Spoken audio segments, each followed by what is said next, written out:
in a podcast that explains this rather than me rambling, you can listen to this professionally created podcast that I was on. It talks about all sorts of things, the future of education, and how we can better help people in thinking outside the box. A mastermind of sorts. Hope you enjoy. Going into my first year of teaching, I would really like to grasp the concept of working with and shaping a curriculum that is aligned with national and state standards, our objectives, instruction, and assessments. This is something that I have some experience of with my student teaching, but I know I will need to grasp this concept and be prepared to give my students the richest learning environment possible.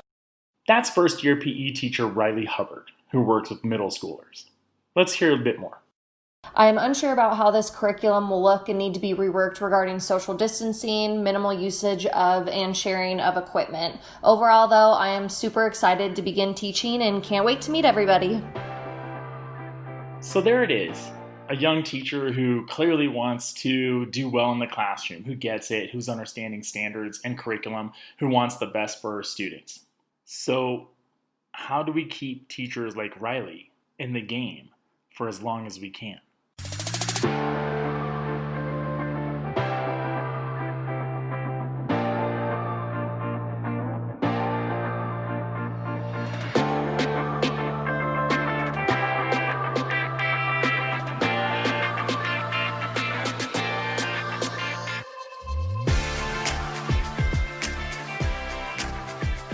Welcome to the Teaching Flashpoint podcast. I'm your host, Danny Hollweg.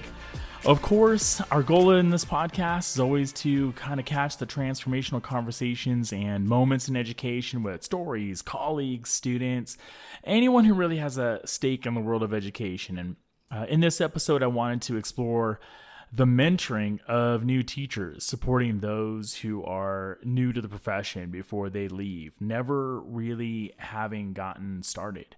I always half-jokingly say how in my first 3 years of teaching, I was terrible. I mean, there was so much, so fast, so many students to try and manage. There's this grading, and there's meetings and attendance, and you just have to hold on, and it's difficult to find out who you are as a teacher, really, in those early years. At least that's what I'm thinking as I look back on it. And I was sort of blogging about this idea, and at one point, I was attempting to catch sort of this bombardment of all these aspects that hit a new teacher, or at least many of these aspects that hit a new teacher. And it sounded something like this from the blog. Consider this. We see new teachers have a rough go of it in the classroom as they think about their building and district demands and logistics and payroll and retirement plans, as they think about their own classrooms, levels of students and management, UBD lessons and unit plans, essential questions, and what resources do I have available, learning targets and standards and competencies, and aren't those actually different? As they think about creative and innovative possibilities in the classroom, using technology and reinforcing 21st century skills. Oh, don't forget the trend toward personalized learning, PBL and design thinking, and student-centered classrooms. You have to get to a department meeting to be relayed information from another meeting that actually came from a meeting before that. Parent-teacher conferences are coming. You should read this book. Grading and points is up to you. This is the rubric we can use. Don't forget to take attendance. This is how the grade book functions in this district, and we use Google Classroom or Schoology or Canvas. So you should play around with those. We would love for you to coach track and sponsor the Forensics Club, and we know you have never studied journalism, but here's a section of that class for you to teach this year. I have a student who is suicidal. Another hasn't even eaten for days. That was the blog excerpt. It's absolutely nuts. It's what it feels like, and I didn't catch everything. And there are certainly other dynamics depending on the district or community you teach in, and we can't leave new teachers out there to navigate this by themselves. So I guess this episode is really just a start to a conversation of what new teachers need before they get overwhelmed. And it's really thinking about an essential question. Where do new teachers get a chance to regularly talk about their transformative and student-centered ideas and hopes for their classrooms? I mean, a regular opportunity to do that. So to help me explore that idea, I invited a fellow educator on this episode. We'll meet him and get his insight about what mentoring a new teacher could look like.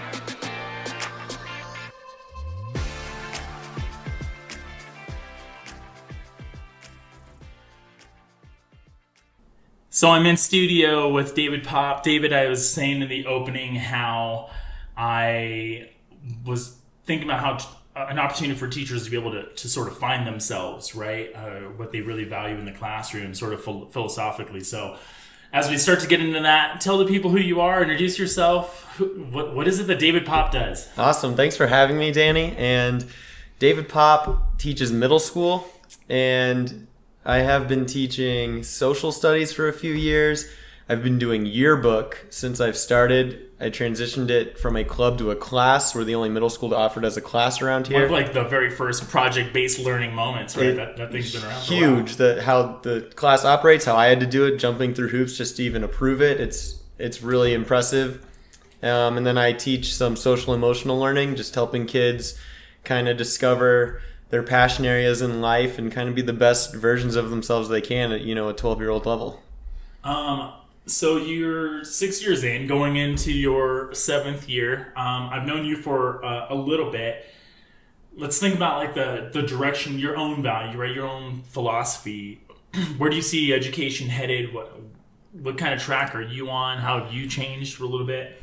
Immediately graduating college, I started with project-based learning and then immediately dabbled in personalized learning by that second year, adding in gamification and wanting to do things that were cross-content, cross-grade level, which I've started to implement a little bit in this extensive advisory program that I have put in place. And then I'm seeing this huge shift to creating spaces where kids are in charge of everything. They're designing their own essential questions. They're choosing what and how to research. And just keeping things skills-based rather than content is really helpful for everyone. And that's where I'm seeing the trend going forward. And I envision this glorified school like an airport where kids go to their gate. They need to learn a math skill. They check in there. They learn that skill. Then they're out. Then they can go somewhere else. And around here, schools aren't quite ready for that conversation. And so I started dabbling in other ways that I think I could immediately help. Yeah, I always ask that question to a lot of my guests who are educators or in and around education, because I think the public gets a sense of, well, all teachers are the same. And man, 10 different teachers in a room is 10 different backgrounds, 10 different philosophies, 10 different ideas. And that's not bad by any stretch of the imagination, right? You got a dynamic set of kids, so it only makes sense that you have a dynamic set of teachers who are responsible for leading those kids in the future. But I guess this episode really is about this mentoring idea of yours, as I was introing in the beginning. And we heard a little bit of a snippet from a teacher named Riley Hubbard and what she was thinking about as a new teacher. And I know that's been on your mind lately of, man, how are we going to keep teachers, good, talented young teachers, from burning out? Yeah, and as I was wrapping up grad school this past summer, I was being exposed to more data around teacher retention. And we were always talking about in my cohort, how do we keep these teachers? How do we impact them? How do we make them better? And I started playing around in my head, well, how was I mentored? How did I treat my student teacher? How did I treat other teachers that weren't quite student teaching yet, but they were getting some practicum hours and things like that? And I realized I was just creating a space for them to kind of try what they want without giving them any direction, but it was on a really small scale, 1 hour a week. And then as I approached the conclusion of my grad school, I started running this idea by some people about what if we paired up new teachers that have been in the game 4 or 5 years or less with someone that's been in the game about 4 or 5 years or a little more, and also paired up with someone that's considered a master teacher. So you're thinking two teachers to mentor either a young teacher in the building or a cohort of young teachers. Exactly. And the point of this is to give that newer teacher access to two different perspectives. That master teacher generally, from what I've seen, comes off as if you do it this way, this is how I've done it, this works, but they can't always empathize with the newer teacher because they've been in the game so long. Michael Jordan's not going to teach me how to shoot a free throw. And then that younger teacher that's kind of been in 5, 6, 7 years that does have evidence to show that what they're doing is working and is good for kids, gives them a more grounded approach to allow for them to kind of vent if they need to, but also someone that understands what lesson planning looks like, how to go to a staff meeting, how to interact with others, all these little things that will help them out and just get them to start thinking and enjoying teaching.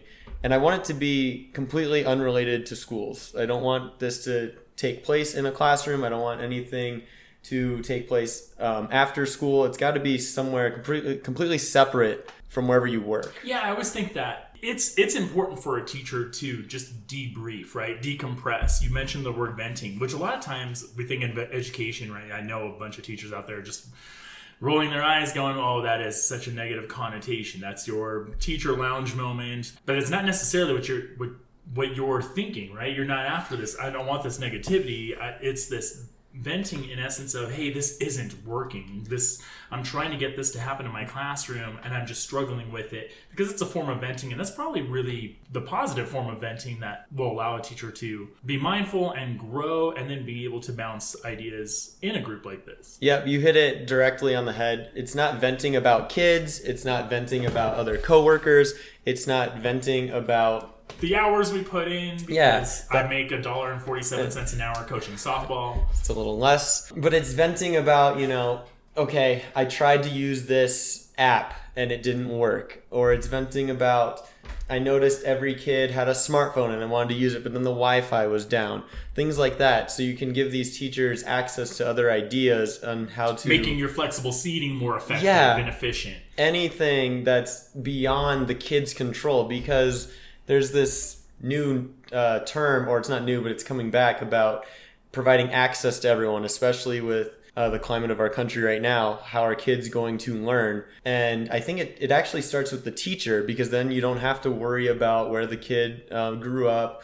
what race they are, if they had enough food that day or something like that. If you can plan for all of that, and you can be with a team of teachers that are also thinking that creatively, or progressive, to provide access for every single student, then that's a win.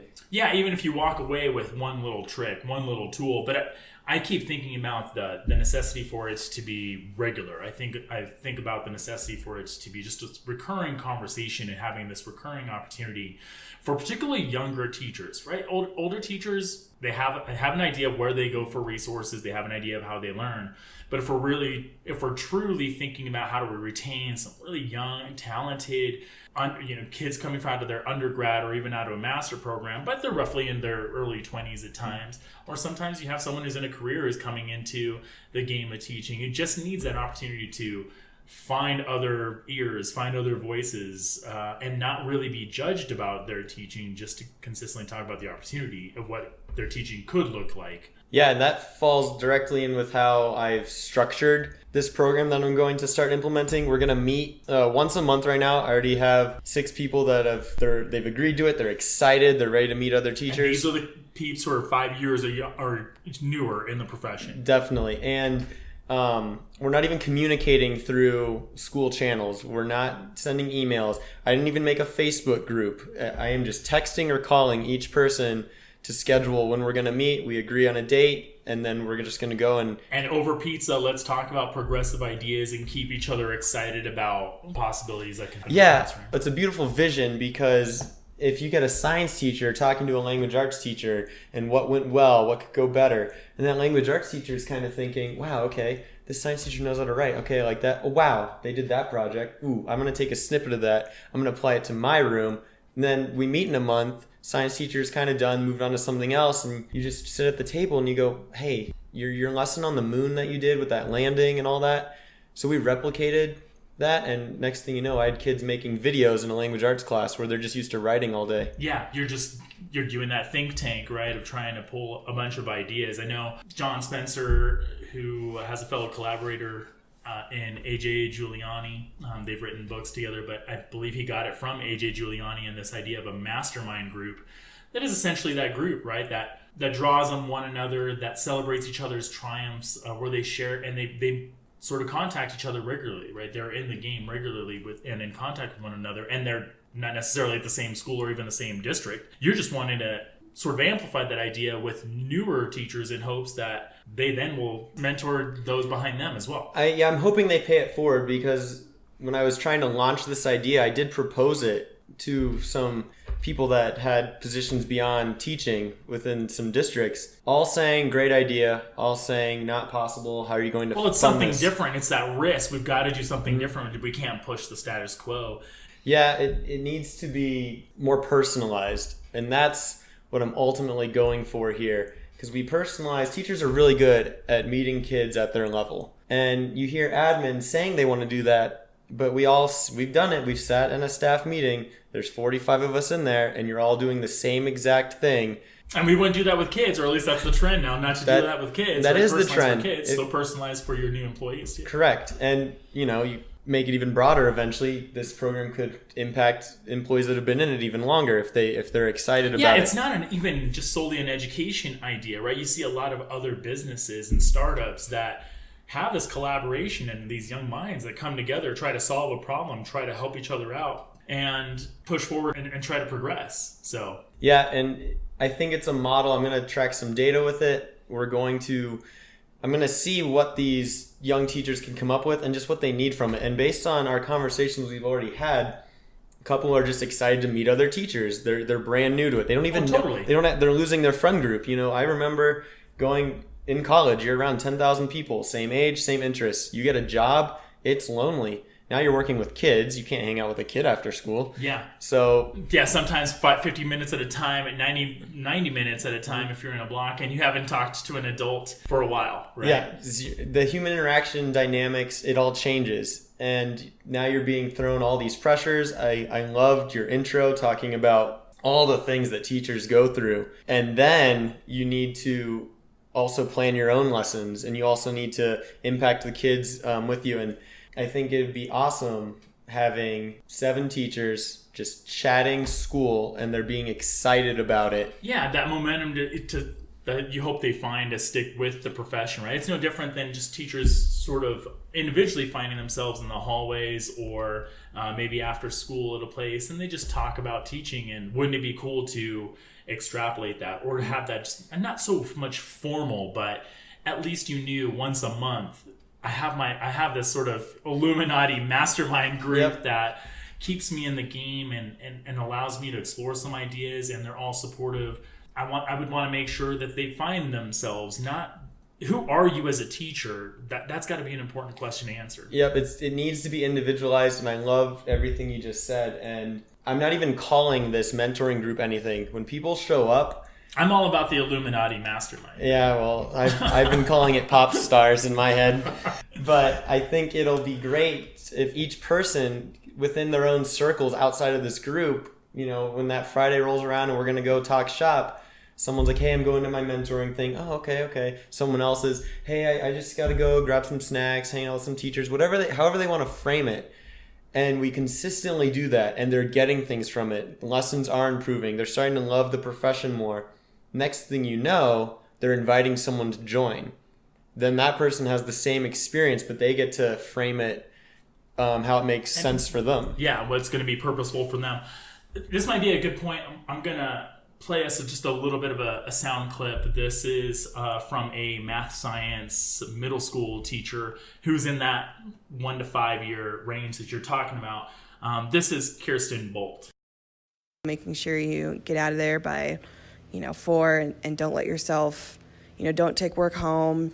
Don't take emotions from work home. You just have to leave it in the classroom. I always tell people that, in the classroom, I'm Ms. Bolt, and I leave Kirsten at the door.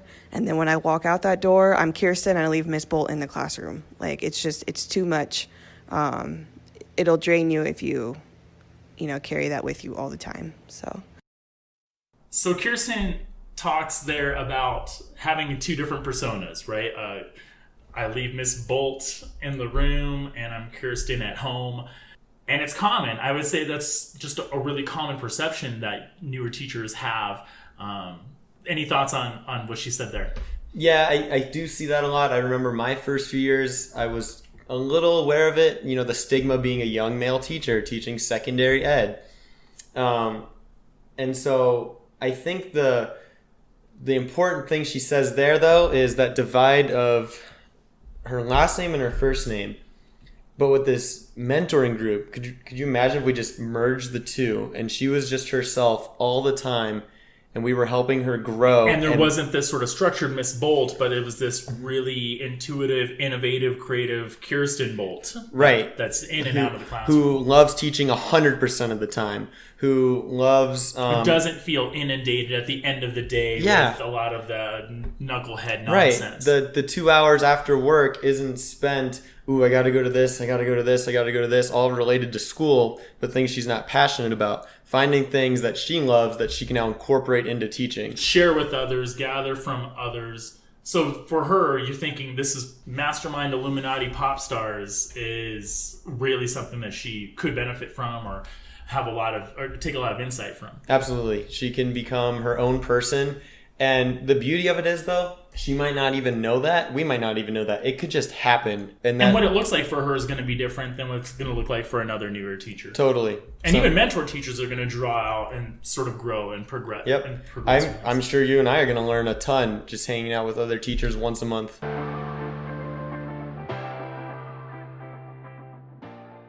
I guess let's just wrap up because I've taken a lot of your time here already. Ultimately, I guess, why do this? Well, a wise person once told me, we're kind of in a spot where people are talking about ideas, and at what point do we just start trying things? And it's when you said that I started texting teachers I knew that haven't been in the game for very long, got positive responses, and set it up. And if an ultimate goal is to have them all just be better and start to change education systemically on a small scale. But you get 5 or 6 people and you plant that seed of you can do it differently than what's been done. And it is okay to go kind of against the grain of your building. And it's okay to fail when you try something because you know that the group's going to have your back regardless. We're all trying something. Yeah, it's a non-judgment zone. I think teachers are going to grow a lot from it and be happier, which is also great.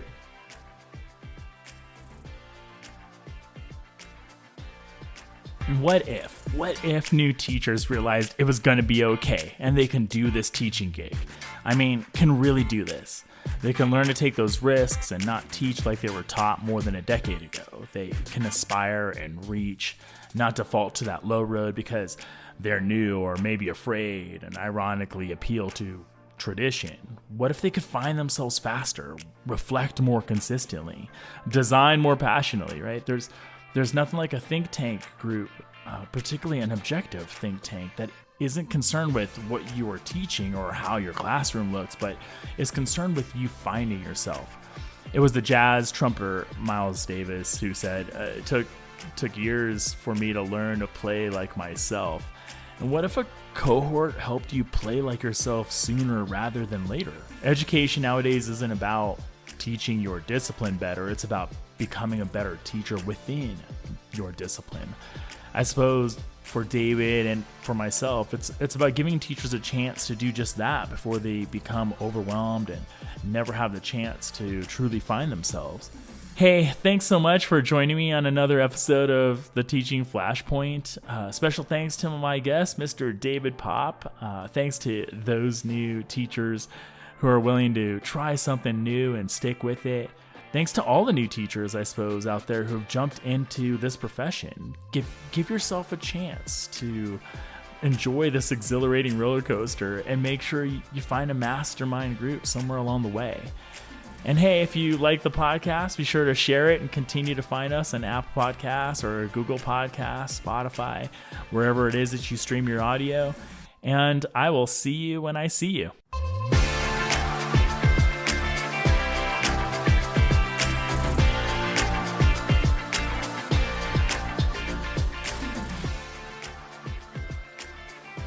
Teaching Flashpoint is produced courtesy of the Peak Studio, a space designed for education staff and students by Avery Huron, Lindsay Spence, Jillian Cherry, and Tatum Gibson. Oh Boy provides the music for our podcast. The Peak Studio is located at Loveland High School in beautiful Northern Colorado.